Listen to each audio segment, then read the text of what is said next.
अब चलते हैं अपने अगले बुर्ज की तरफ, जो कि है बुर्ज हूत, और आपको बयान करेंगे कि इनका 11 से 20 मार्च का ये अशरा इल्म नजूम की रोशनी में क्या कुछ बयान कर रहा है।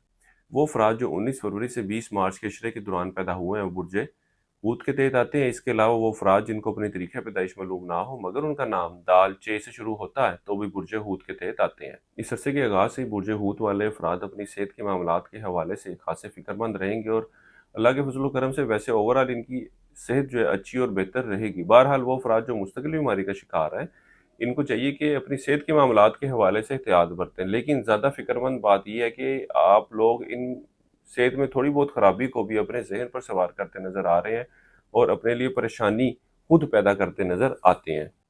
उसी तरह वो बुर्ज हूत वाले अफराद जो रोज़गार की तलाश में इस अशरे के शुरू के अय्याम का वक़्त इनके रोज़गार के मिलने की तरफ इशारा कर रहा है। इनको चाहिए कि इस वक़्त को ज़रूर यूटिलाइज़ करें।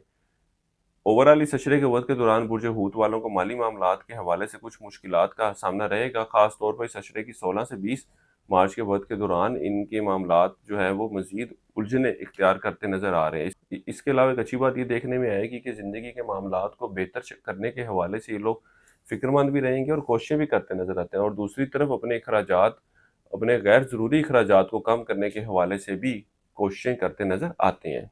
इस अरसे के वक़्त के दौरान आपकी तवज्जो औलाद के मामलात की तरफ कुछ कम रहेगी। इसके अलावा इस अशरे का वक़्त आपके घरेलू मामलात और घरेलू माहौल में भी कुछ खराबी की निशानदेही कर रहा है। वो लोग जो अंदरून मुल्क या बैरून मुल्क सफ़र की ख्वाहिश रखते हैं, इस अशरे का वक़्त इनकी ये ख्वाहिश के पूरे होने की निशानदेही नहीं कर रहा है। इस अशरे का वक़्त आपके ना ही अंदरून मुल्क ना ही बैरून मुल्क जाने के हवाले से कोई मस्बत सूरत-ए-हाल की निशानदेही कर रहा है। इस अरसे के वक़्त के दौरान आप अपनी ख्वाहिशात को हकीकी शक्ल देने के हवाले से भी कोशिशें करते नज़र आएँगे। कारोबारी अफ़राद की बात की जाए तो इस अशरे का वक़्त इनके लिए कुछ परेशानियों की निशानदेही कर रहा है। इनको चाहिए कि अपने कारोबारी मामलात के हवाले से जो भी फ़ैसले लें वो खुद लें।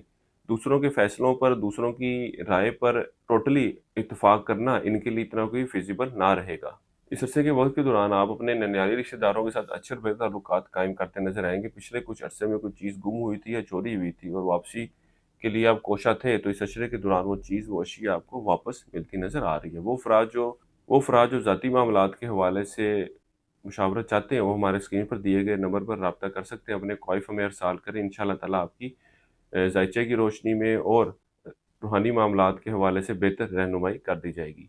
इस अरसे के शुरू के अय्याम में तो आप रिश्ते के हसूल के लिए कोशिशें करते नज़र आ रहे हैं। बहरहाल इस अशरे के दरमियानी और आखिरी अय्याम में आप लोग रिश्ते के हसूल के हवाले से कोशिशें करते नज़र नहीं आते। इस अरसे के लिए एक वज़ीफ़ा आपको बता रहा हूँ, या अल्लाह या फ़ताह हो या जामे हो। 3 तस्वीरें आपने ऐसी करनी है रोज़ाना ज़ोहर की नमाज़ के बाद, अल्लाह ताला से दुआ करें अपने मामलात में बेहतरी के लिए। इसके अलावा इस अरसे के दौरान हस्ब तौफ़ीक ताक दाद में परिंदे आज़ाद करवाएँ। बुर्ज हूत वालों के लिए अब तक इतना ही। अल्लाह हाफ़िज़।